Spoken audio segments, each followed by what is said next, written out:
Shalom, selamat sore Bapak Saudara. Tadi worship leader kita mengatakan September adalah September ceria ya. September juga bulan misi, saya mau tambahkan satu. Bukan hanya ceria, tetapi adalah bulan misi bagi gereja kita. Jadi sepanjang minggu di bulan September ini kita akan belajar dan diingatkan kembali tentang memberitakan Injil Kristus. Mari Bapak Saudara kita masuk dalam doa sebelum kita mendengarkan firman Tuhan. Tuhan berkati waktu ini bagi kami semua untuk menerima kebenaran-Mu. Biarlah kebenaran-Mu sekali lagi mengajar kami bagaimana kami menjalani kehidupan ini, bagaimana kami hidup seturut dengan kebenaran Tuhan. Tuhan, kami serahkan waktu ini. Berikan kami kerinduan hati untuk mendengarkan firman-Mu, untuk merenungkannya, bahkan kami melakukannya dalam kehidupan kami. Kami serahkan setiap kami dalam tangan-Mu Tuhan. Pakai dan kuasailah hamba-Mu yang terbatas ini, yang penuh dengan kelemahan. Tuhan sempurnakan sehingga firman-Mu dapat diberitakan kepada setiap kami. Demi nama Yesus kami berdoa. Amin. Ya, saudara, mari kita mau buka surat Filipi pasal 1. Ada 3 bagian. Filipi pasal 1 ayat 5 sampai 8, kemudian ayat 12 sampai 14, kemudian ayat 27 sampai 30. Mari kita perhatikan firman Tuhan ini bersama-sama. Aku mengucap syukur kepada Allahku karena persekutuanmu dalam berita Injil mulai dari hari pertama sampai sekarang ini. Akan hal ini aku yakin sepenuhnya, yaitu Ia yang memulai pekerjaannya yang baik di antara kamu akan meneruskannya sampai pada akhirnya pada hari Kristus Yesus.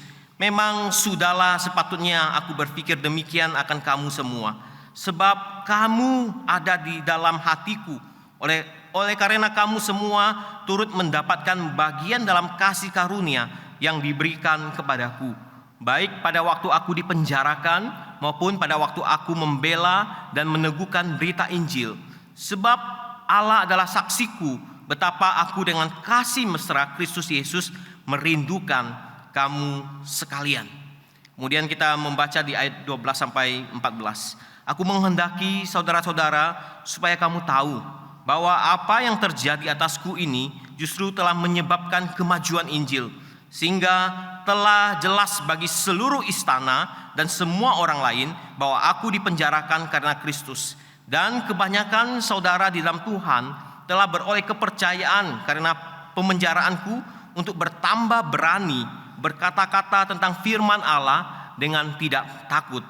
Kita melihat ayat 27 sampai 30. Hanya hendaklah hidupmu berpadanan dengan Injil Kristus, supaya apabila aku datang, aku melihat, dan apabila aku tidak datang, aku mendengar bahwa kamu teguh berdiri dalam satu roh, sehati sejiwa berjuang untuk iman yang timbul dari berita Injil, dengan tiada digentarkan sedikit pun oleh lawanmu. Bagi mereka semuanya itu adalah tanda kebinasaan, tetapi bagi kamu tanda keselamatan. Dan itu datangnya dari Allah. Sebab kepada kamu dikaruniakan bukan saja untuk percaya kepada Kristus, melainkan juga untuk menderita untuk Dia, dalam pergumulan yang sama seperti yang dahulu kamu lihat padaku dan yang sekarang kamu dengar tentang aku. Saudara, ada seorang dosen yang sangat pandai dan hebat dalam mengajar. Universitas sering mengundangnya.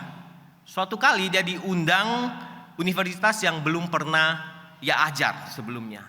Di tengah perjalanan bersama supirnya, dia iseng sebenarnya berkata kepada supirnya, sebenarnya hari ini saya lelah sekali. Saya sedang tidak ingin mengajar. Seandainya ada orang yang bisa menggantikan saya. Lalu supirnya menjawab, Bapak tidak usah mengajar hari ini. Biar saya yang gantikan Bapak untuk mengajar. Wah, dosennya kaget juga. Emang kamu bisa? Saya bisa. Karena saya sudah puluhan kali melihat dan mendengarkan Bapak mengajar. Dan apa yang Bapak ajarkan itu juga. Sehingga saya sudah hafal apa yang Bapak ajarkan. Akhirnya mereka pun setuju, ya, dosen itu pun setuju. Tibalah mereka sampai di universitas tersebut.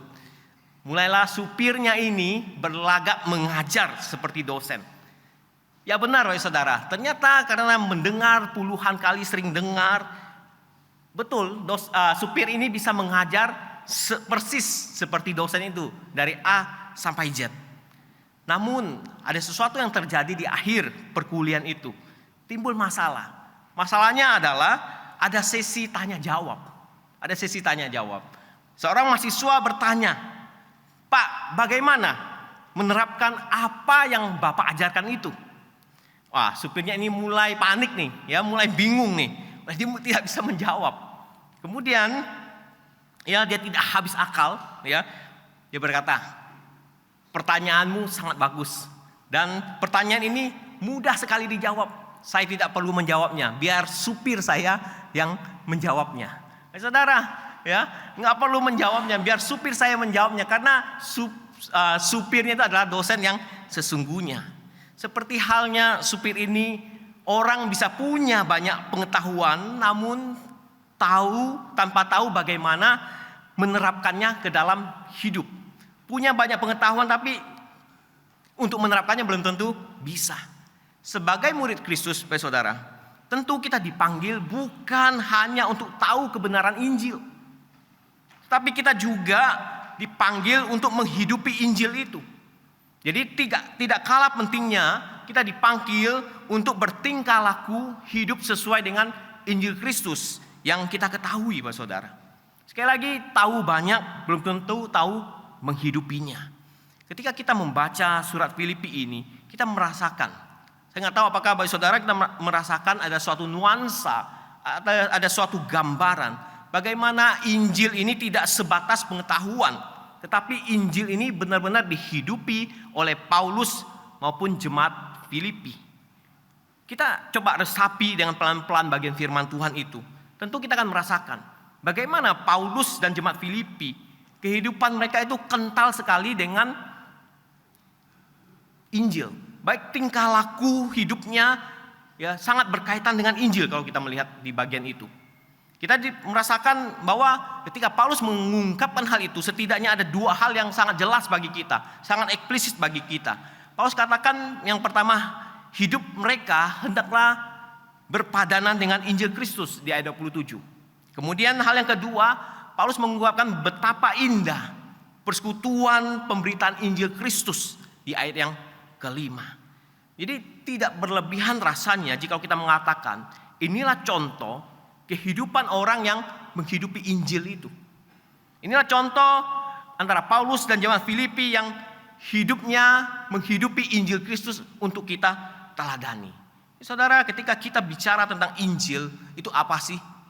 Injil itu adalah kabar baik. Kabar baik yang mengubahkan. Kabar baik yang mengubahkan melalui kehidupan Tuhan Yesus Kristus. Kita tahu ketika Tuhan Yesus berinkarnasi menjadi manusia, Dia datang untuk mengajar. Dia memperlihatkan hidupnya kepada umat manusia. Ya, khususnya ke-12 murid melihat jelas bagaimana hidup Yesus itu. Bagaimana Yesus mengajar, bagaimana karakter Yesus dan sebagainya. Bukan itu saja.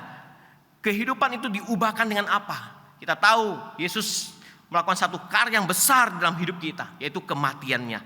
Bukan hanya kematian, ada kebangkitan Kristus. Kebangkitan Kristus ini yang memberikan kita hidup. Itulah Injil. Kita yang dibelenggu oleh dosa, yang mengakibatkan kematian kekal, diubahkan menjadi kehidupan kekal. Saudara, ketika kita bicara Injil, sesuatu adalah kabar baik. Ini kabar baik karena apa? Karena kita sudah dilepaskan dari belenggu dosa yang akan mematikan kita, yang akan menghukum kita. Telah digantikan oleh Kristus Yesus lewat karyanya di kayu salib dan kebangkitannya di antara orang mati. Itu membawa kita dari kematian kekal menuju kepada kehidupan kekal.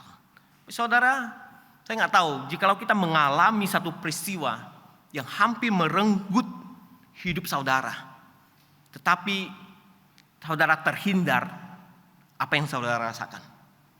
Kita mengalami satu peristiwa yang mungkin sudah hampir mati nih, tapi kita terhindar dari kematian itu. Apa yang kita rasakan? Pertama-tama saya yakin kita pasti akan bersyukur kepada Tuhan. Tuhan, terima kasih. Saya hampir mati nih, tapi Tuhan lewatkan. Ya, Tuhan lewatkan sehingga saya tidak jadi mati. Saudara, tahun 97 akhir 98, Saya pernah mengalami satu peristiwa tabrakan yang cukup hebat. Waktu itu saya keluar dari pom bensin, saudara. Pom bensin, ya, mobil dari arah kanan saya langsung menabrak saya, pas di tengah. Saudara, pada saat itu motor saya ada di bawah mobil. Orang-orang mulai mencari saya di bawah mobil. Kok gak ada orang ini? Ya, padahal tabrakan itu begitu jelas. Ya, ternyata saya sudah terlempar ke seberang jalan dan jatuh di parit, saudara. Saudara, peristiwa itu sangat berbekas di dalam kehidupan saya dan tidak akan mungkin saya lupakan. Saya hampir mati dalam kecelakaan itu. Saudara, ketika saya menyadari semuanya itu, Tuhan sudah melewatkan saya, Tuhan sudah meluputkan saya dari kematian itu. Saya tidak hanya bersyukur kepada Tuhan. Saudara, saya bisa terpanggil menjadi hamba Tuhan. Kalau Bapak Ibu Saudara pernah mendengar kesaksian saya dulunya tidak ingin menjadi seorang hamba Tuhan. Karena saya melihat papa saja hamba Tuhan itu tidak mudah, susah. Saya tidak mau. Saya putuskan saya tidak akan jadi hamba Tuhan. Tapi melalui peristiwa itu salah satu faktor yang membuat saya mempersembahkan diri menjadi seorang penginjil. Saudara, saya yakin bukan hanya peristiwa itu, tetapi kita ingat ketika hari ini kita menghidupi Injil. Karena kita tahu bahwa Injil itu telah menyelamatkan kita daripada dosa menuju kepada kehidupan kekal. Kita sudah dihidupkan melalui Injil. Sudah sepatutnya menghidupi Injil. Sehingga Injil yang mulia itu terwujud dalam kehidupan yang mulia pula. Kiranya ini menjadi kerinduan dan komitmen kita sebagai orang yang telah diselamatkan. Sebagai orang yang telah diubahkan melalui Injil Kristus. Pertanyaannya, bagaimana kita dapat membangun kehidupan yang sesuai Injil Kristus di dalam keseharian kita? Saudara, ayat 27 adalah ayat yang sangat jelas yang dikatakan Paulus. Hidup yang berpadanan dengan Injil Kristus.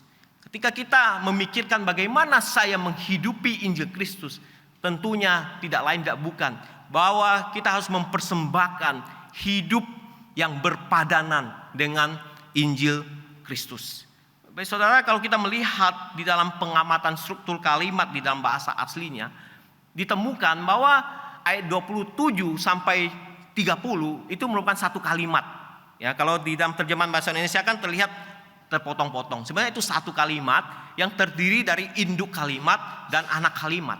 Induk kalimatnya adalah hanya hendaklah hidupmu berpadanan dengan Injil Kristus. Beberapa anak kalimat lainnya adalah kamu berdiri teguh dalam satu roh dengan tiada digentarkan sedikit pun, dikaruniakan bukan saja untuk percaya melainkan juga untuk menderita untuk Kristus. Itu anak kalimatnya.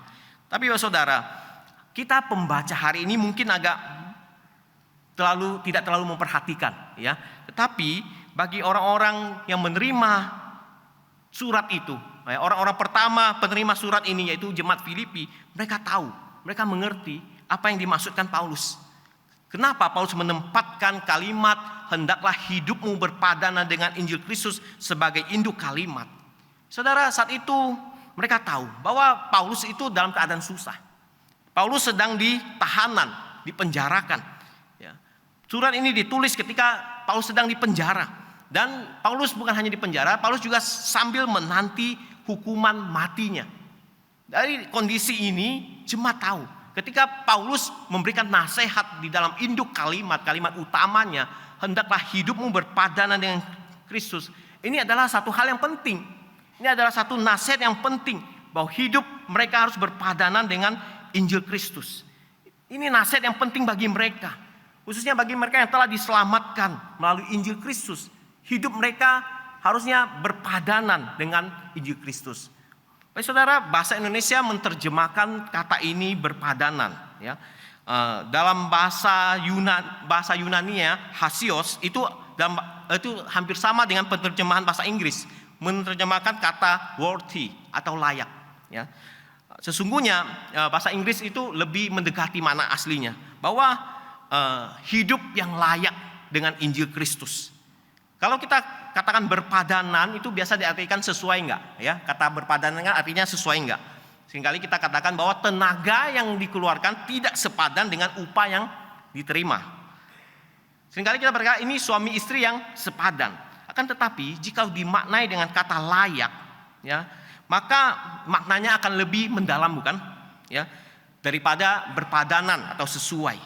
Paulus mendorong supaya jemaat hidupnya layak dengan Injil Kristus. Kalau kita melihat di pasal 3 ayat 18, Paulus juga mengatakan ada satu hidup yang menjadi seteru salib Kristus. Kelihatan ada dua hal yang berlawanan di sini yang tidak sama. Di jemaat Filipi ada orang-orang yang hidupnya menjadi seteru salib Kristus. Kalau kita baca ayat tersebut, kita akan temukan bahwa orang-orang itu memang menjadi musuh Kristus. Musuh di sini ada seteru salib Kristus. Mereka mempertuhankan perutnya sendiri, hidup secara duniawi. Tentunya berbeda dengan hidup yang layak bagi Injil Kristus.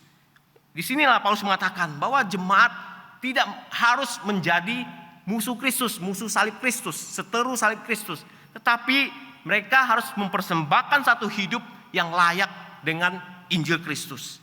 Saudara, kata hidup yang dipakai Paulus di sini bukan hidup dalam nafas kita atau pertumbuhan, ya, bukan. Tetapi kata politeomai itu adalah kata yang dua kali muncul di Perjanjian Baru. Dan hidup ini adalah tentang hidup sebagai seorang warga negara atau hidup dalam peranannya di dalam pemerintahan dan mengikuti kebijakan-kebijakan dalam pemerintahan itu. Jadi hidup di sini bukan hidup pertumbuhan, tapi hidup sebagai warga negara.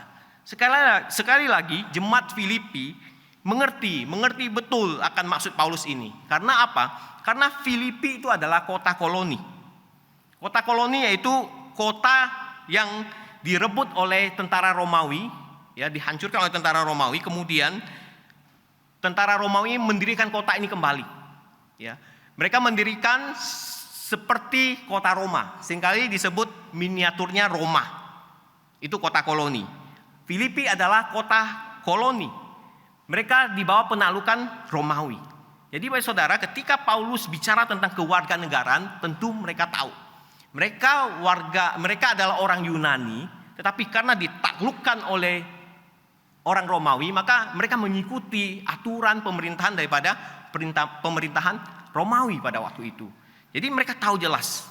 Baik saudara, Paulus memakai kata ini untuk memperlihatkan. Kalau kita melihat di Filipi pasal 3:20, Paulus mengatakan kita ini adalah warga negara sorgawi.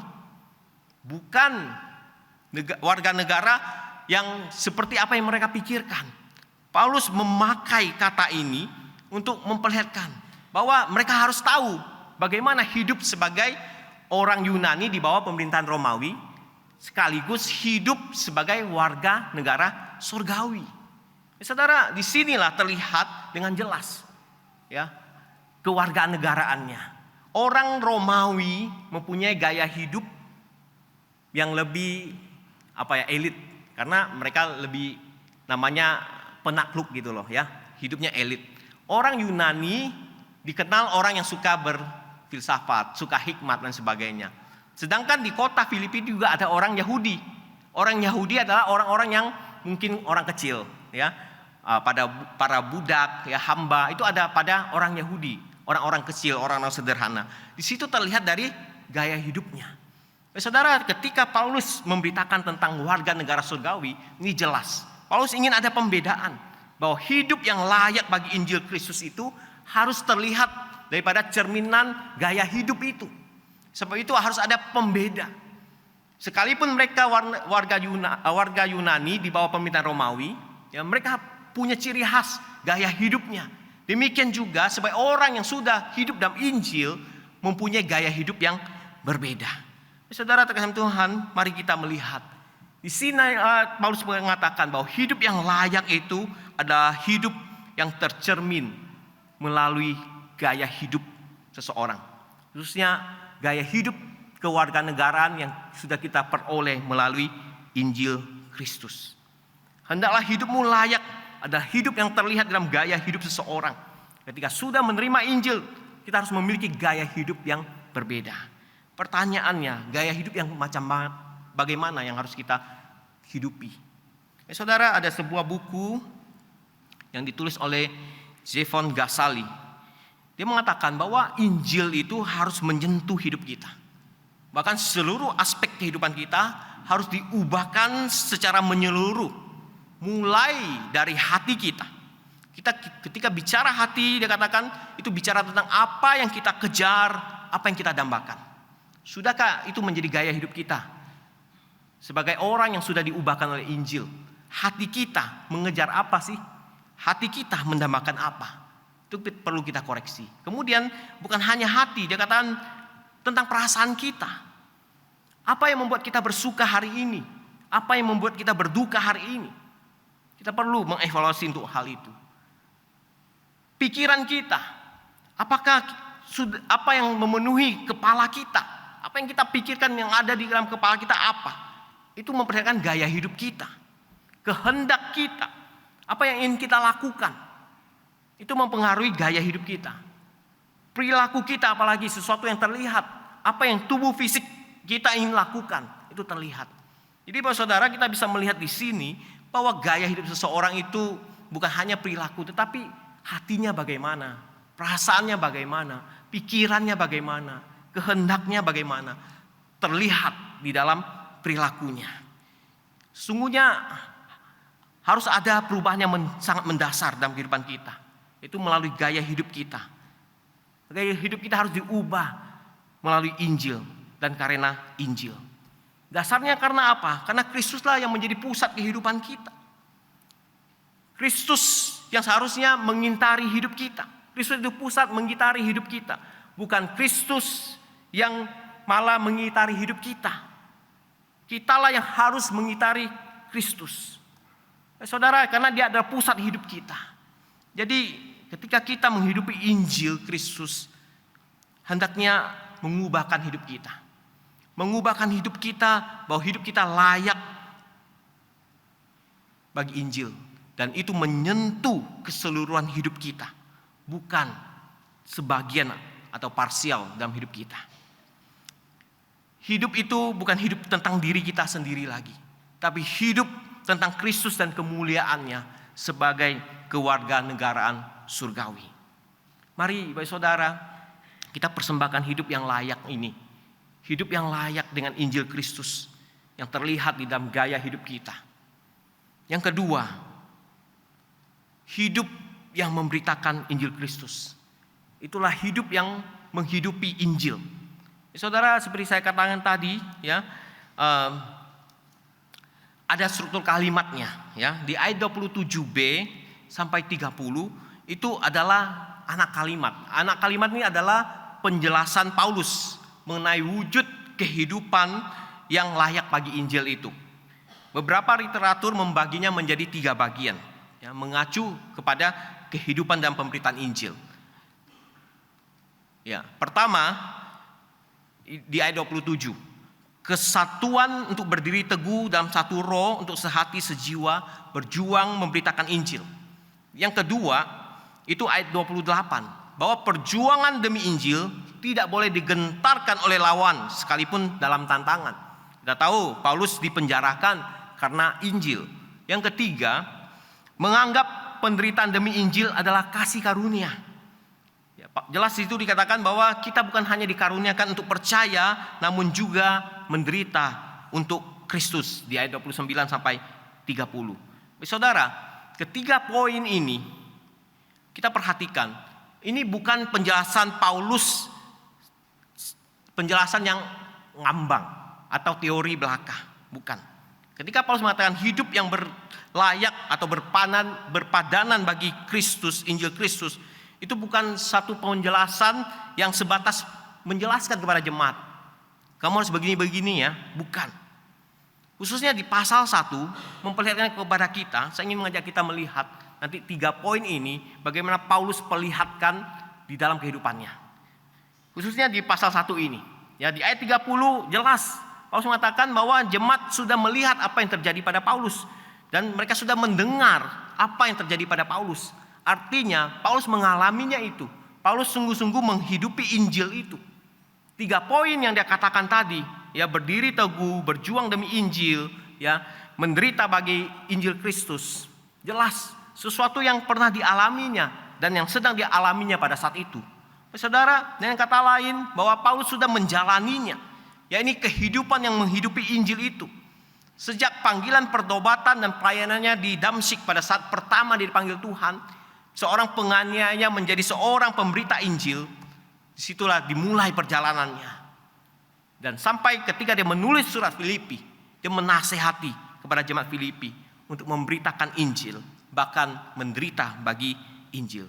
Saudara, mari kita lihat di dalam poin pertama itu sangat berhubungan pada ayat 5 dan 7. Ya, pada ayat 5 dan 7 memperlihatkan bagaimana Paulus mendorong jemaat Filipi untuk terus-menerus turut dalam satu istilah persekutuan berita Injil. Saudara, ketika Paulus menulis surat Filipi, ini adalah semacam nostalgia, ya. Nostalgia. Paulus mengingat kembali. Kalau kita melihat di ayat 5, dia ingat pertama kali dia datang dan sampai di Filipi. Dia ingat pada saat itu dia bertemu dengan seorang wanita yang bernama Lydia. Dan ada sekelompok wanita yang sedang mengadakan persekutuan doa di tepi sungai pada saat itu. Lalu dia memberitakan Injil kepada para wanita itu. Terjadi hal yang rusuh di kota Filipi. Ya. Kemudian Paulus dipenjarakan karena ada seorang perempuan yang roh tenung diusir oleh Paulus. Ya. Terjadi rusuh, Paulus dipenjarakan. Dalam penjara kita tahu ada kepala penjara yang bertobat. Demikian juga dengan perempuan yang kerasukan roh tenung itu, yang bisa menenung itu pun bertobat. Kemudian di dalam surat Filipi ada yang bernama Clemens, Iodia, Sintike. Saudara, ada nama-nama itu. Kita bisa melihat dari orang-orang itu, dari kelompok kecil ini berkembang menjadi jemaat. Berkembang menjadi jemaat. Dan kemudian ketika Paulus menulis surat Filipi, itu adalah peristiwa 10 tahun yang lalu. Ya, peristiwa 10 tahun yang lalu, artinya jemaat itu sudah berusia 10 tahun ketika dia mengingat dia datang ke Filipi. Sejak Paulus mengunjungi mereka sudah 10 tahun berlalu. Jarak dari kota Roma ketika Paulus menulis surat kepada jemaat di Filipi itu kurang lebih ada 1100 km. Dalam dunia kuno, jarak sejauh itu pasti menyulitkan untuk komunikasi. Ketika Paulus bisa komunikasi melalui suratnya, tak heran ini adalah satu kesempatan yang baik. Satu kesempatan yang baik Paulus menuliskan itu, menyatakan sukacitanya, kerinduannya. Kalau kita baca surat Filipi ini, terdengar Paulus itu begitu melo, ya. Dia katakan dia begitu kangen dengan jemaat, ya. Ada kasih mesra, ada sukacita, dia ingin mengunjungi jemaat dan sebagainya. Ya, terlihat ada satu kangennya. Saudara, kangennya Paulus apa? Bukan kangen untuk melihat orang-orangnya, kangen makanan yang ada di Filipi, bukan. Tapi kangennya Paulus adalah apa? Persekutuan pemberitaan Injil. Saudara, Paulus begitu rindu melihat bagaimana jemaat Filipi ini bergerak memberitakan Injil. Mereka sehati, sepikir, seroh, berjuang bersama-sama memberitakan Injil. Ini yang terjadi di jemaat Filipi. Ada persekutuan berita Injil. Ayat 27 ini digemakan kembali bahwa Paulus ingatkan bahwa harus satu, berdiri teguh dalam roh, sehati sejiwa untuk berjuang memberitakan Injil. Inilah hidup yang menghidupi Injil itu, yaitu sehati sejiwa berjuang untuk memberitakan Injil. Kiranya semangat ini kita dapati, kita teladani. Saudara, sebagai gereja Tuhan, kita tidak hanya mengandalkan komisi MIPI sebagai garda depan gereja untuk memberitakan Injil, tidak. Tapi mari kita memikirkan kembali, ini adalah pekerjaan kita bersama-sama, pelayanan kita bersama-sama untuk pergi memberitakan Injil. Dan pemberitaan Injil sehati sejiwa. Paulus katakan di sini sehati sejiwa bukan tentang saudara seiman di sini, sehati sejiwa. Memang di pasal 2 ditemukan bahwa mereka ada yang tidak sehati sejiwa. Tetapi di pasal 1 konteks ini bicara tentang sehati sejiwa pergi untuk berjuang untuk Injil. Ini perlu kita bangun. Kita tidak bisa sendiri-sendiri untuk pergi memberitakan Injil. Ini panggilan bagi kita semua. Kemudian bagi saudara, poin kedua itu digemakan di ayat 12 sampai 14, saudara. Ya, bagaimana perjuangan itu dengan tidak gentar dengan ancaman hukuman mati atas dirinya dalam pemerintahan Romawi. Saudara, kita tahu bahwa Paulus saat itu sedang di penjara, sedang ditahan. Ya. Ternyata di ayat 14 Paulus katakan, Justru pemenjaraan dirinya itu membuat banyak saudara di dalam Tuhan semakin berani dan tidak takut untuk memberitakan Injil. Walaupun Paulus di penjara, justru memberikan dorongan kepada jemaat lain, orang-orang lain untuk semakin giat memberitakan Injil, saudara. Dan kita melihat di ayat 12 sampai 13 ada sesuatu yang sangat luar biasa sekali terjadi. Ketika Paulus dipenjarakan, Paulus dibelenggu, ditahan, dikawal, justru itu adalah satu proyek penginjilan. Dan dalam tanda kutip, proyek penginjilan yang dilakukan oleh Paulus. Diperkirakan Kaisar Nero itu menempatkan 6 jam sekali pengawal-pengawalnya. Pengawal-pengawalnya adalah perwira terbaik daripada Nero, perwira terbaik dari Kekaisaran Romawi, kesatuan elit untuk menjaga, mengawal Paulus. Bahkan ada yang mengatakan ada perwira yang sengaja dipenjarakan dengan Paulus supaya mengawal Paulus. Karena Kaisar Nero ini beranggapan Paulus ini orang berbahaya, harus dijaga dengan ketat. Saudara, Nero punya rencana demikian, tetapi Allah memiliki rencana yang lebih agung daripada Nero. Allah memakai Nero untuk mengirim perwira-perwira yang terpelajar ini, yang handal ini. Kemudian kita tahu 6 jam sekali berganti pengawal. Disitulah kesempatan Paulus mengabarkan Injil Kristus. Sehingga di ayat 12 dikatakan bahwa Injil itu, kata Paulus, sudah sampai kepada istana. Bagaimana bisa sampai ke istana? Karena melalui pengawal-pengawal ini. Sekalipun di penjara, kita lihat Paulus tetap memakai itu sebagai proyek penginjilannya. Dia tidak gentar, tidak takut. Justru Injil mengalami kemajuan. Ini hal yang luar biasa sekali. Injil bisa tersebar dan masuk ke dalam istana. Dan mereka bisa melihat realitas Yesus Kristus yang hidup melalui pemberitaan Injil Paulus. Saudara, ini bicara tentang apa? Allah menghendaki setiap orang mendengar kabar baik. Allah mampu dan memakai apapun, siapapun untuk menyebarkan Injil. Dari kehidupan Paulus ini tercermin suatu kehidupan yang sungguh menghidupi Injil. Seperti yang dikatakan oleh Paulus, perjuangan demi Injil tidak boleh digentarkan oleh lawan sekalipun ada dalam tantangan. Sekalipun Paulus dipenjarakan. Seorang yang dipenjarakan pasti psikologisnya akan down. Ya, merasa sini tak enak, situ nggak ada kebebasan. Tapi Paulus tahu, dia dipenjarakan itu bukan karena berbuat jahat, bukan karena kejahatan. Dia dipenjarakan karena Injil Kristus. Justru Paulus pakai kesempatan itu untuk mengabarkan Injil, dan Injil beroleh kemajuan. Sekalipun di dalam pemenjaraan dirinya. Mari Bapak Saudara kita melihat hal ini. Ini yang perlu kita pelajari. Ketika kita ingin hidup menghidupi Injil, jangan sampai tantangan, rintangan dan berita Injil itu menghalangi kita. Mungkin secara eksternal gereja kita tidak menghadapi ancaman, ya, untuk beritakan Injil, tidak ada. Tetapi mungkin di rumah kita punya tantangan untuk beritakan Injil kepada orang tua kita, saudara-saudara kita. Di dalam pergaulan kita punya tantangan. Mungkin kadang kita ditertawakan, orang Kristen sok alim, sok beriman, sok suci. Saudara, itu tantangan. Kita sulit untuk memberitakan Injil. Tapi sekali lagi kita diingatkan bahwa tantangan-tantangan yang ada, khususnya pada orang-orang tua kita, memang tidak mudah. Pelan-pelan kita harus tahu ada kesempatan, ada celah yang mana untuk masuk memberitakan Injil. Kita tidak gentar dengan sindiran, ya, dengan tertawaan mungkin, dengan orang-orang meremehkan kita karena kita murid Kristus. Kita tidak gentar untuk itu. Justru pakai itu untuk kemajuan Injil. Paulus sudah memperlihatkan hidup yang demikian.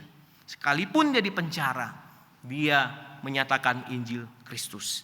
Kemudian kita melihat ayat 20-21. Ini suatu hal yang tak mengherankan kita.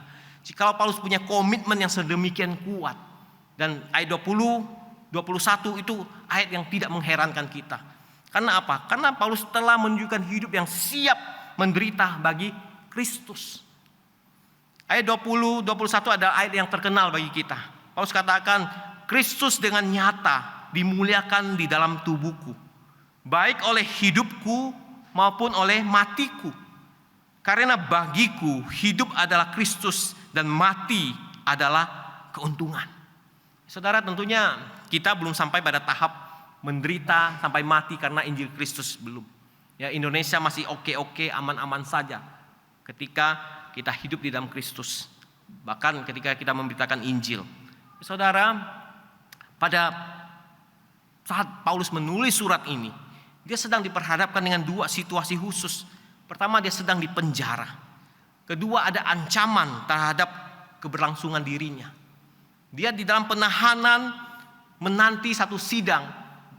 Dan ini sidang ini bukan sidang untuk dibebaskan. Sidang diputuskan kapan dihukum mati.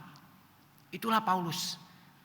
Ketika dia menghadapi situasi itu, dia katakan, hidupku adalah Kristus, mati adalah keuntungan. Paulus berani sampai pada tahap hidup demikian. Karena dia tahu apa yang dia jalaninya. Apa yang dia derita, apa yang menjadi konsekuensinya. Itu karena Injil Kristus. Memang akhir hidup Paulus dihukum mati karena Injil. Akan tetapi dia tidak menjalaninya dengan penuh penyesalan, bukan? Ayat yang kita baca tadi itu bukan ayat penyesalan, tidak. Ya. Tetapi dia mengatakan hidupnya adalah bagi Kristus dan mati adalah keuntungan. Sekali lagi kita diperlihatkan, inilah kehidupan orang yang menghidupi Injil Kristus, yang siap menderita bagi Injil Kristus. Sekali Bapak Saudara, mungkin saat ini engkau dalam posisi sulit dalam keluarga memberitakan Injil. Ya susah. Ya, mungkin ada yang dilarang untuk ke gereja. Kalau di Kalimantan saya ingat, ya teman-teman saya dulu, ya kalau ke gereja itu tidak dapat makan, ya karena orang tua masih sembahyang leluhur dan sebagainya. Kalau ke gereja, anak-anak yang ke gereja dari keluarga yang belum percaya tidak dapat makan, ya. Suruh gereja kasih kamu makan. Nah, saudara, ini penderitaan, ya. Tapi beberapa teman tetap sanggup menjalaninya. Bahkan akhirnya orang tuanya yang mengatakan suruh gereja yang kasih makan, mereka menjadi percaya. Saudara, kita bisa melihat ini, siap untuk menderita bagi Injil Kristus. Pada akhirnya tentu kita belajar menghidupi Injil Kristus seperti yang Kristus lakukan. Filipi pasal 2 ayat 5. Paulus katakan, hendaknya hidupmu bersama menaruh pikiran dan perasaan yang terdapat juga di dalam Kristus. Pikiran dan perasaan bagaimana? Di ayat selanjutnya kita tahu di pasal 2, mungkin kita sudah hafal bagian ini, Yesus adalah Tuhan yang mengambil rupa menjadi manusia, yang mengosongkan dirinya, yang merendahkan hatinya, yang merendahkan hidupnya. Bahkan dikatakan dia menderita, bahkan mati di kayu salib. Ayat 10-11 diperlihatkan ada satu tujuan. Ketika Yesus melakukan semuanya, ada satu tujuan. Supaya dikatakan dalam nama Yesus bertekuk lutut segala yang ada di langit dan yang ada di atas bumi dan yang ada di bawah bumi, dan segala lidah mengaku Yesus Kristus adalah Tuhan bagi kemuliaan Allah Bapa. Saudara, kita harus menaruh pikiran dan perasaan yang seperti Kristus, yang menyatakan apa? Biarlah segala lidah mengaku Yesus Kristus adalah Tuhan. Inilah misi kita, saudara. Ini misi dalam hidup kita. Ketika kita menghidupi Injil, bukan hanya menyelamatkan kita, bukan hanya memberkati kita, bukan hanya memulihkan hidup kita. Tidak sampai di situ. Sebagai murid Kristus, kita harus memiliki satu pikiran dan perasaan yang terdapat dalam Kristus. Yaitu perasaan, pikiran, bagaimana Kristus itu dinyatakan. Dia adalah Tuhan. Saudara, statement ini penting. Ini adalah Injil. Bahwa Kristus Yesus adalah Tuhan. Biarlah segala lidah mengaku. Ini misi kita. Biarlah segala lidah mengaku Yesus Kristus adalah Tuhan, kemuliaan Allah Bapa. Hari ini kita tahu ya, ada beberapa pembahasan bahwa Yesus itu bukan Tuhan. Ya, Yesus itu bukan Tuhan. Saudara, ini menjadi tantangan kita ke depan. Beranikah kita siap mempertahankan doktrin ini? Bahwa Yesus Kristus adalah Tuhan. Bukan hanya doktrin, tapi ini adalah satu kebenaran harus dimengerti oleh banyak orang. Harus banyak orang tahu bahwa Yesus Kristus itu bukan nabi, bukan utusan Allah, bukan. Tetapi Yesus Kristus adalah Tuhan. Saudara, kita harus sampai pada misi ini dalam hidup kita. Apapun pekerjaan kita, status kita, apapun hidup kita, sampailah kita harus pada misi ini. Bahwa Yesus Kristus itu adalah Tuhan. Sesuatu yang harus kita nyatakan. Harus kita gaungkan, harus digemakan. Bahwa Yesus Kristus itu adalah Tuhan. Apa yang kita pelajari pada malam hari ini? Mari kita ingat bahwa hidup yang sudah menerima Injil Kristus itu harus diresponi dengan hidup yang memberitakan Injil. Saudara, tidak lain tidak bukan. Ya, kalau kita sudah menerima Injil, kita harus meresponinya dengan memberitakan Injil. Pertumbuhan yang dahsyat terjadi pada gereja mula-mula itu dicapai oleh misionaris yang informal, yaitu orang awam. Mereka jemaat mula-mula tidak pernah dilatih berkhotbah. Mereka membawa misi gereja itu lewat percakapan informal. Di rumah, di jalanan, di pasar. Secara natural dan mereka antusias memberitakannya. Karena apa? Karena hidup mereka merasakan telah menemukan sesuatu yang berharga. Mereka harus membagikan yang berharga itu sesuai dengan kemampuan yang mereka miliki. Saudara, mengapa jemaat mula-mula begitu gencar? Karena mereka tahu Injil yang mereka peroleh itu ada sesuatu yang berharga. Baik saudara, kalau sesuatu yang berharga, sesuatu yang baik, apakah kita simpan? Saya yakin tidak. Injil adalah kabar baik yang tidak disimpan untuk diri kita sendiri. Berita kematian dan kebangkitan Kristus adalah kabar baik bagi semua orang. Perlu diberitakan, tidak untuk kita tahu, kita simpan sendiri. Jemaat mula-mula merasakan itu berharga. Mereka pergi memberitakan Injil. Bagi mereka yang terbelenggu dosa, mereka yang menghadapi murka Allah, tentu berita Injil adalah kabar yang dinanti-nantikan. Saudara, banyak orang takut akan kematian. Bukan hanya kematiannya, tetapi akibat kematiannya takut dihukum.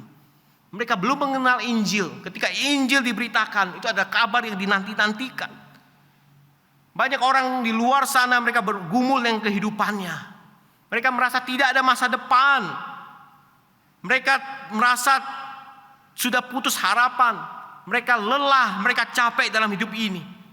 Ketika Injil disampaikan, itu akan membawa sukacita, kelegaan, dan pemulihan di dalam hidup mereka. Mereka yang belum dalam Kristus memerlukan kabar baik. Karena Injil adalah menyelamatkan. Saudara, bukankah ada lagu yang sering kita nyanyikan? Dikatakan tiap hari kutemukan mereka yang terhilang, mereka yang tersesat. Mereka perlukan kasih Tuhan. Mereka perlukan Injil Tuhan. Saudara, ini yang perlu kita bawakan. Kita perlu bawakan. Orang-orang di luar sana yang belum tahu Injil, mereka membutuhkan semuanya itu. Saudara, sekali lagi Timothy Keller mengatakan di abad 21 ini, di tengah banyak pandangan, semua bisa berekspresi, semua bisa berpendapat, ya. Saudara, dia katakan ada 2 langkah. Langkah pertama, Injil itu harus disampaikan secara natural, tanpa dipaksa. Dikatakan buat orang tahu kalau kamu orang Kristen. Pertama. Langkah kedua, buat mereka tahu kalau iman Kristen itu adalah sesuatu yang berarti bagi kamu. Saudara, kalau Injil itu kita merasakan biasa-biasa saja, bagaimana kita bisa antusias, tergerak untuk pergi memberitakan Injil? Tidak akan bisa. Tidak akan bisa. Sebab itu mari kita lihat. Lakukan sesuatu. Bahwa kita memiliki Injil itu ada sesuatu yang berarti bagi kita.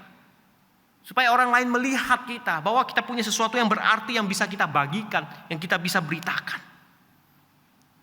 Inilah kehidupan yang memberitakan Injil itu. Tuhan menghendaki setiap orang mendengar kabar baik itu. Sekali lagi Tuhan mampu dan memakai apapun siapapun untuk menyebarkan Injil. penginjilan itu bukan tugas. Penginjilan itu adalah buah daripada hubungan kita dengan Tuhan.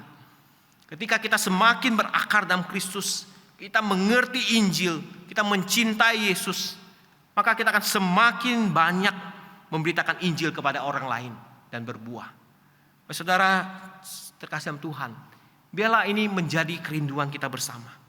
Bahwa sekali lagi jangan memandang penginjilan itu tugas. Pandanglah itu adalah sebagai buah dalam relasi kita dengan Tuhan. Biarlah pada malam hari ini kita diingatkan bahwa seringkali keagamaan, nilai keagamaan itu diukur dengan seberapa banyak kita melakukan perbuatan baik. Namun nilai kehidupan di dalam Kristus diukur dengan seberapa banyak kita mengabarkan kabar baik. Biarlah ini menyentuh hati kita. Ini mengubahkan hidup kita. Kita tahu bukan hanya perbuatan baik, tapi kita juga harus menyampaikan kabar baik. Mari mulai dengan hal-hal yang sederhana dalam hidup kita. Kita tahu kondisi hari ini pekerjaan lagi susah, ekonomi lesu. Pakailah kesempatan ini untuk memberitakan kasih Tuhan. Katakan kepada teman kita, saudara kita yang mungkin sedang susah hidupnya, datang pada Yesus, cari Yesus. Mungkin dengan kata-kata sederhana, berdoa kepada Tuhan, Tuhan pakai saya. Dengan 1-2 kalimat boleh menyentuh teman-teman saya yang sedang berlelah-lelah, bergumul dalam hidupnya, berjuang dalam hidupnya. Biar mereka juga merasakan kasih Tuhan menjamahnya. Roh Kudus bekerja pada saat itu menjamah hatinya. Pakai kesempatan-kesempatan kita ngobrol, ngopi, makan bersama. Hari ini kan kita sering lihat di Jambi ini berjamur kafe-kafe yang ada. Pakai kesempatan itu untuk jangkau teman-teman, ajak ngobrol.